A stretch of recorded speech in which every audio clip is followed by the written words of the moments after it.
Well, here we go, onto the Rift and see what will happen from the very get-go. Now, as far as I'm concerned with Cassiopeia, as much as when I did cast with Fight, it was a case of once you're level 16, you just sit yourself in a pixel bush and you just win. Who wants to face trick a Cassiopeia?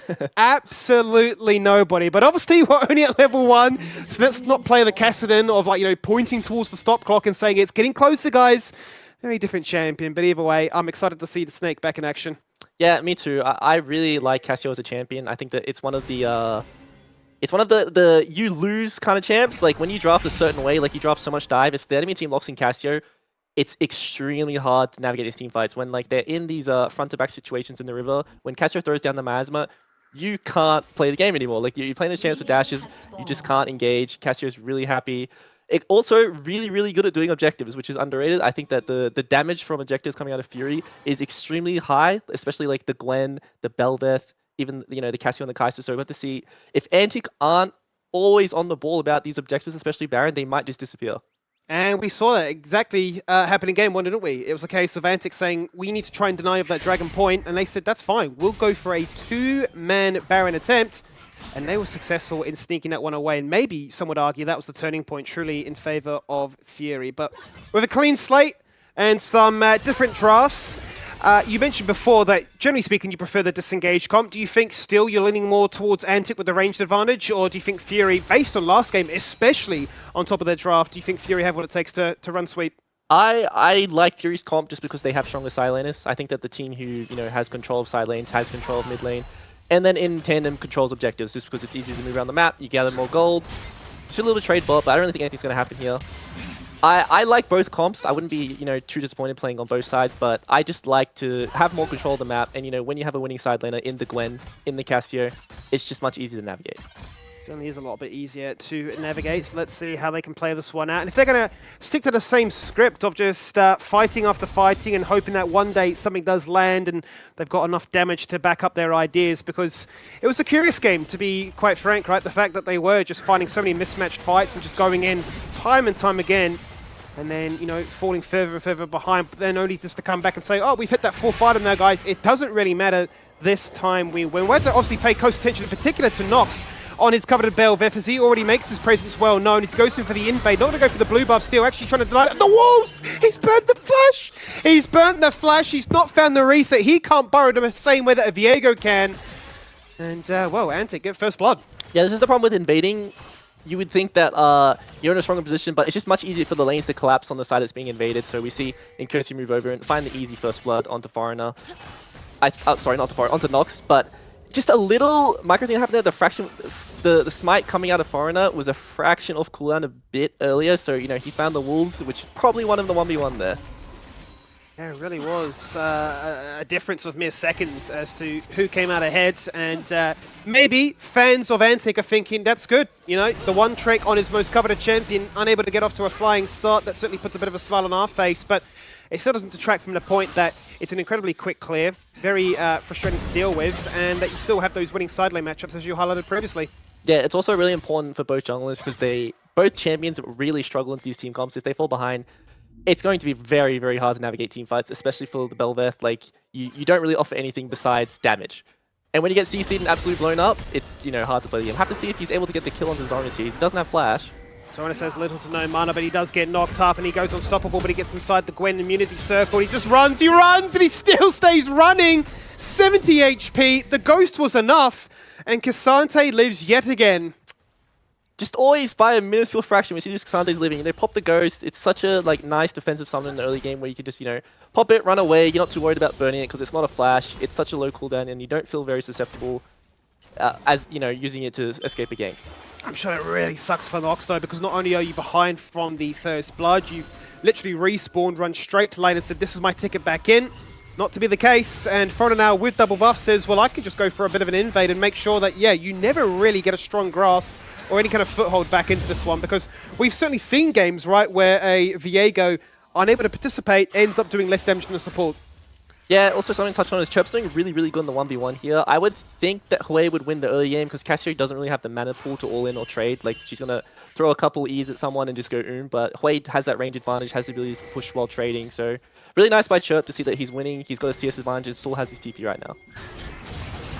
Well, let's see if Foreigner is able to be rewarded for this one. Draku's going to force the hand by going for the flash stun and making sure that Finder, you are dead. Support gap is what I want to be saying to get us back into this series. Nox is in the area. A second cycling of the hook as Foreigner becomes the Nautilus. He drags in the Belveth and bullies them out of the jungle for the second time in a row.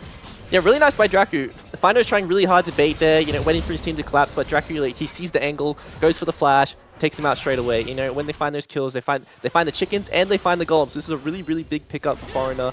Winning his 1v1 in the jungle matchup is such a big deal.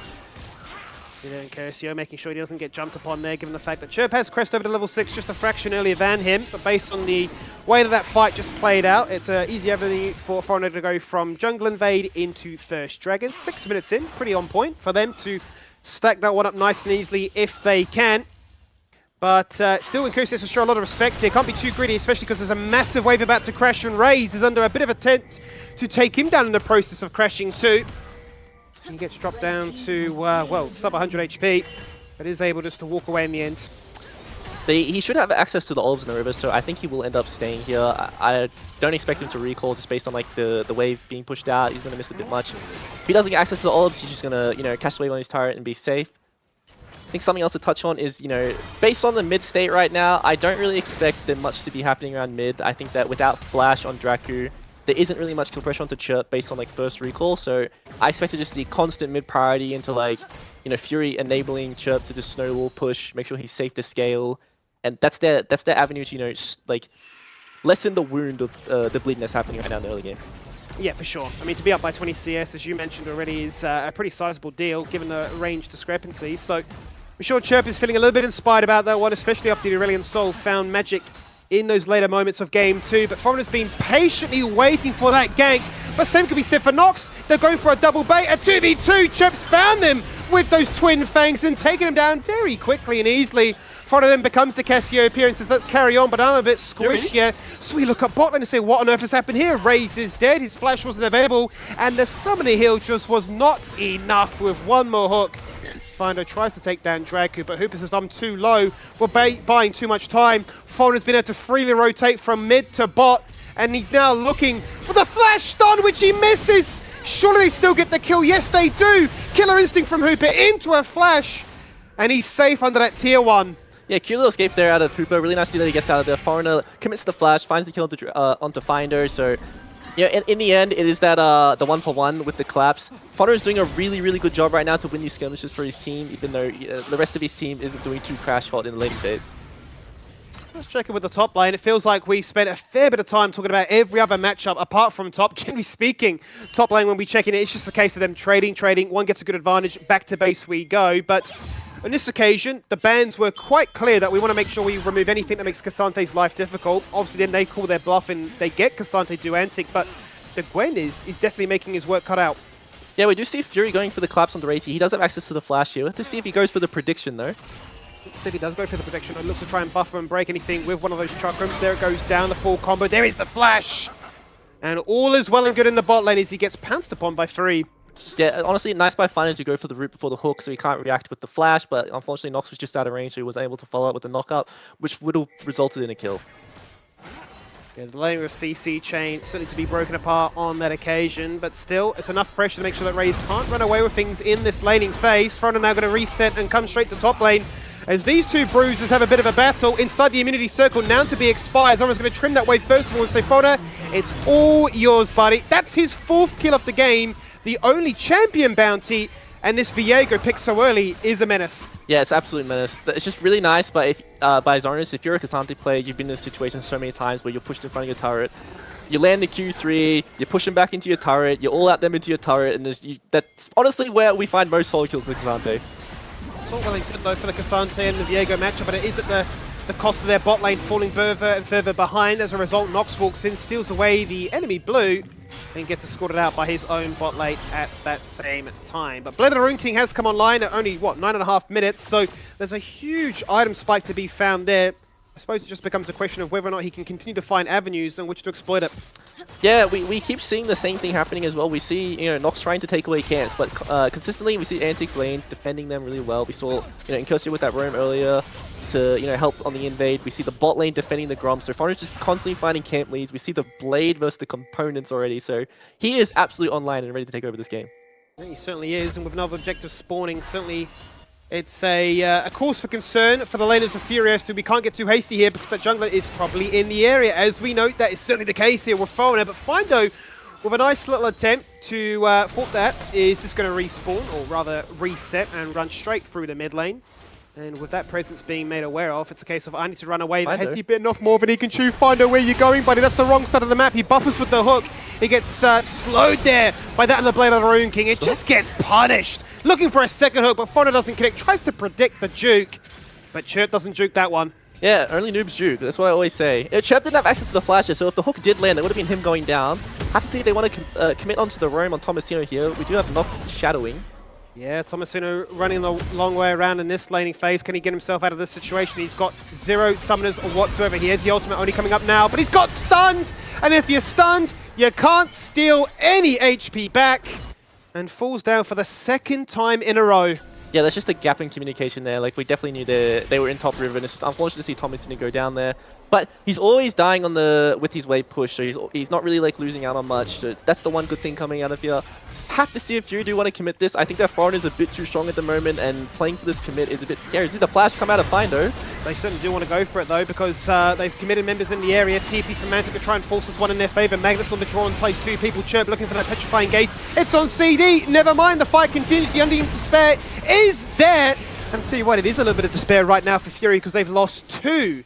When really you thought they shouldn't be having any inclination to try and fight that. Yeah, I think this is just a repeat of last game. It's the same story. We see Fury opting in for these fights that they should really not be going for. They just really think they have an advantage when they don't. And in Curse, Antic are very good at punishing these unforced errors we keep seeing. It starts off with these 2 initially, and you're thinking, well, perhaps with one person going back, we can make this one happen. Hex Splash Shin buys more time. TP, hang on a minute, guys. I think we've made a mistake. Yeah, like unfortunately, Chirp doesn't have access to the the gaze here, so he can't really commit much into this team fight. And a really nice TP coming out in Curse here, he denies any follow-up for his team falling down there. So just a nice grub secure for the Antic, and they're already positioning in bot side for the Dragon control.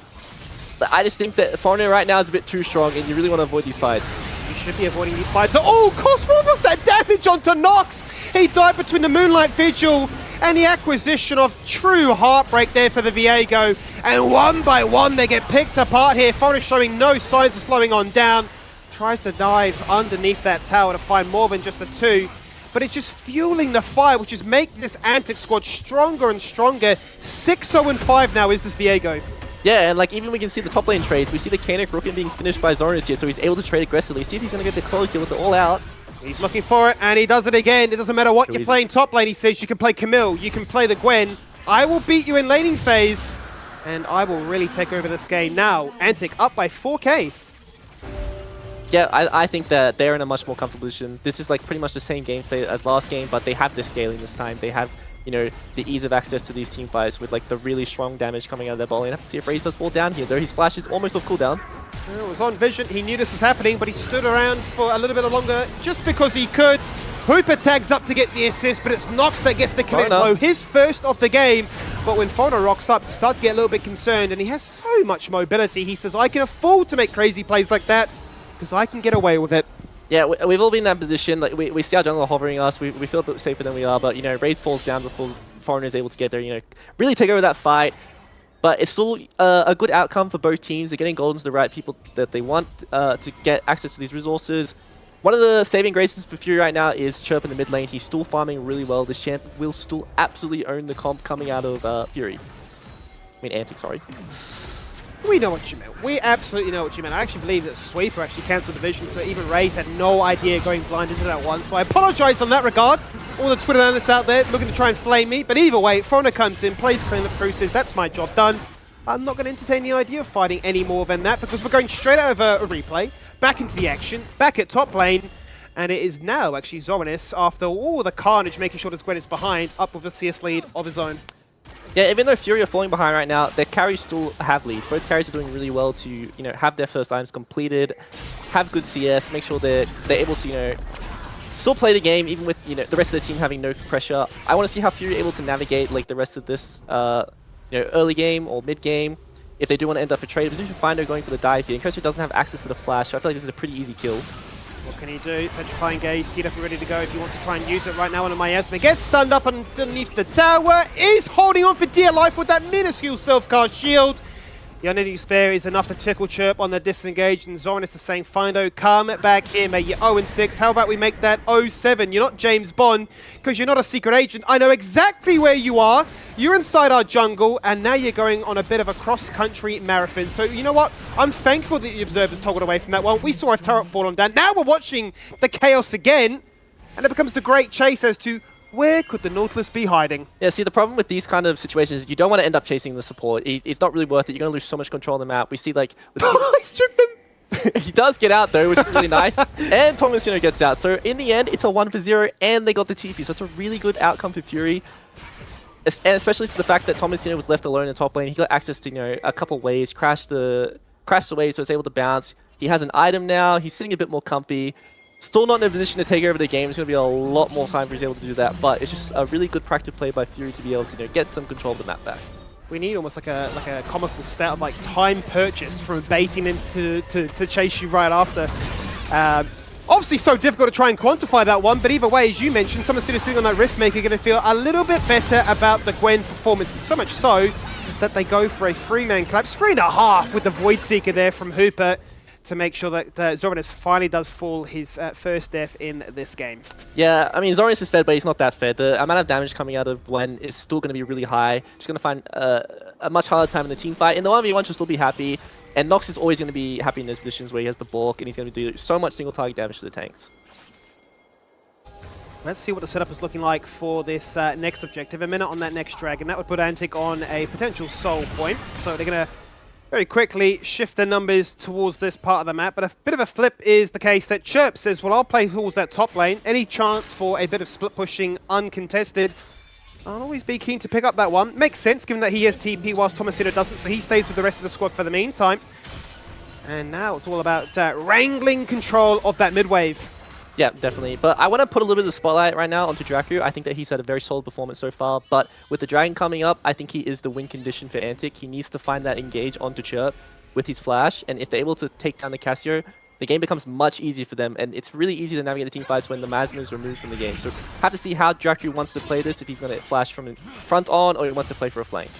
And all the talking we mentioned about Skyna last game about being creative and clever with your pathing to try and set up that decisive ultimate or that major moment of engage. Same certainly rings true here for the Rail. Also, you can't just run through a wall, but certainly the ability to flash surprise your opposition is unbeatable. Let's see what they can do though, because first things first, it's a case of clear out all their vision, force Fury to where you can see them on the map, and then say, well, these turrets belong to us. You might belong to us in a second as well. As Tomasino cops a bit of a beating here and has to watch as that turret gets chipped down. Yeah, they're going for a little bit of chip damage on the side, but they are giving up control mid-wave right now, which is curious to see. See Zoranus coming down, which means, Chirp's going to get pushed on the side lane, so then he can then move to mid. It's just a bit of, ebb and flow happening right now in the control of the map. I think that Fury are looking to give this dragon here. They probably don't think they're comfortable fighting it, or maybe they want a bit more time to scale. Have to see if they're able to dive this, though, in a 1v3 situation. There's no TP on Incursio. There's no TP, but Zoranus is the one that's going to get focused apart. So after all that time of us playing ping pong around the map, Zoranus says, watch this!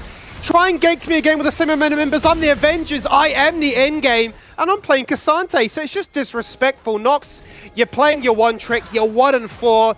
That must bruise the ego a bit. And, well, after all the craziness, you've considered control. We get the dragon. Soul point for us. Yeah, that dive is always going to be really, really hard. But just seeing Incursio with the TP flank here, have to see if they're able to collapse onto Chirp. Has access to the flash. The rest of his team isn't committing to a collapse here, so probably end up sacking him.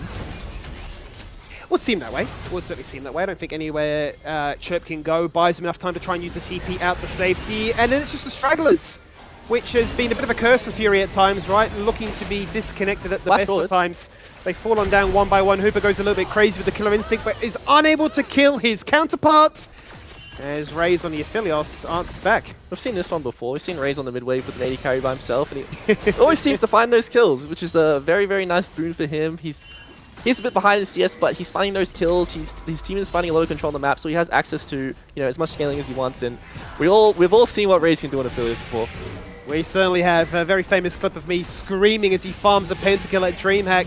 That'll always live rent-free in my mind, but definitely a much more complete performance from Antic, would have to be said, right? The fact that they've actually hit the 20-minute mark, they're up by close to 7,000 gold. Make it even more if they can get themselves that sole point in 3.5 minutes, and you're thinking, this is kind of what you expect. And I suppose given the nature of that jungle matchup, one has to suffer for the other one to flourish like this Viego. Yeah, definitely. This is a very snowballing matchup in the jungle. It's when one falls behind, it's pretty much lights out. It's very easy, especially if these CC junglers just completely take over the map when you have a tiny lead in the jungle. Really nice to see though that it's Foreigner, because I think that he's a very quiet jungler who doesn't really have these like huge carry performances. He's just always been a very consistent player to me. But it's nice to see that he's the one taking over the game and like taking the reins when you have players like Raze and Zoranus who are known for carrying games. Absolutely. Certainly when you talk about those nameplates, you'd be thinking, how on earth is Foreigner being the star of the show in this game? But that's the reality we are dealing with right now as Antic pick up the Baron.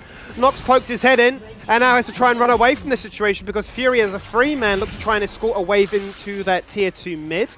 Going to be successful in doing a little bit of damage and at least buying time for Tomasino to chip away to tier 2 in the bot lane. But now they're running towards an end goal where it is a dead end. Antic are really cutting them from every single angle. But in the end, say, maybe it's an overforce. Maybe we just answer back by taking turrets of ourselves. Yeah, I think Antic are just going to force them out. They're not really going to look for the fight. They just want to delay their backs as long as possible so they have access to, hitting this inner turret. We see what Raze is able to do when he's left alone with these turrets. He absolutely shreds them. They might be able to get a second here depending on how long it takes for the rest of the Fury to pop up here, but I believe it's going to be a pretty easy inhibitor for them. Unless we see a hook coming out of Finder. Let's see if he can find that moment of magic to try and open up the engage that Fury may be preying upon, because right now it would really be relying upon the likes of Finder and Nox to try and get the ball started, but they are severely behind in tandem. So it puts a lot of the onus then on Tomasino, who, quite frankly, also 1 and 3. He's actually gone for a BD teleport. He says, you know what? If you're going to do this dance, I'll just go and try and sneak in one of my own. Empowered Recall says, well, one of us can go back, but Antic don't want to give up their Baron buff. They want to continue sieging.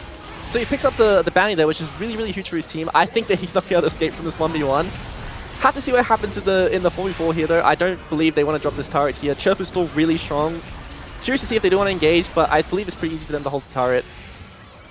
Have to see what Tomasino is able to do on the 1v1 as he is kiting Zoranus around the way all that comes out.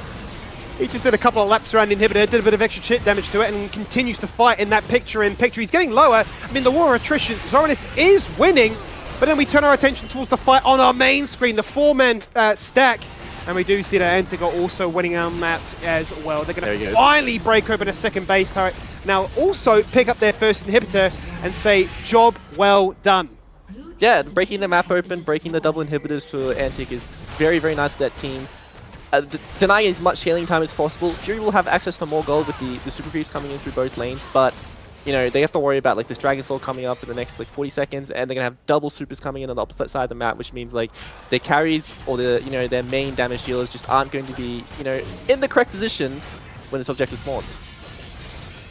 Weird situation to find yourself in, with Antic's Baron expiring at the same time the Dragon Soul is spawning, so they're already in a perfect position to set themselves up for that, share the blue buff around with the squad, and say there is no way back into this one, Fury. You had your fun, you had your little ego boosting game one, taking the game away from us. Yeah, we'll be sharing the points here tonight, but let's see what you can do when you're really biting the bullet, because this is a situation where you'd say, sure, there is still that scaling condition, level 16 not too far away, but it's the KD, it's the power. That's a big shift up from game one. Yeah, and this is the performance I expected to see from Antic in week 1 as well. I thought that they were just a much better team macro-wise, and they'd be able to move around the map really well and find these really nice engages. Drak doing a really good job linking out with Foreigner, finding the ganks at the top lane, did really nice invades. As soon as the TP come out, I think Cursor is in a lot of trouble here. Let's see if they can find themselves out of this precarious situation. Raze late to the fight, zoned out here by Church. Does he want to join in? He's going to certainly have to be at this stage. The Dragon Soul has been picked up. Foreigner taking a 1v1 into Tomasino, but the fight still goes to Viz. Zoranus drags back 2 with those Intofo strikes, looking for more, but the Flash denies it. And they say, well, come at us, boys. You've only got one avenue, and that is a split push win condition with the Gwen, but we can handle that. So we'll fight you here, we'll fight you there, we'll fight you literally anywhere.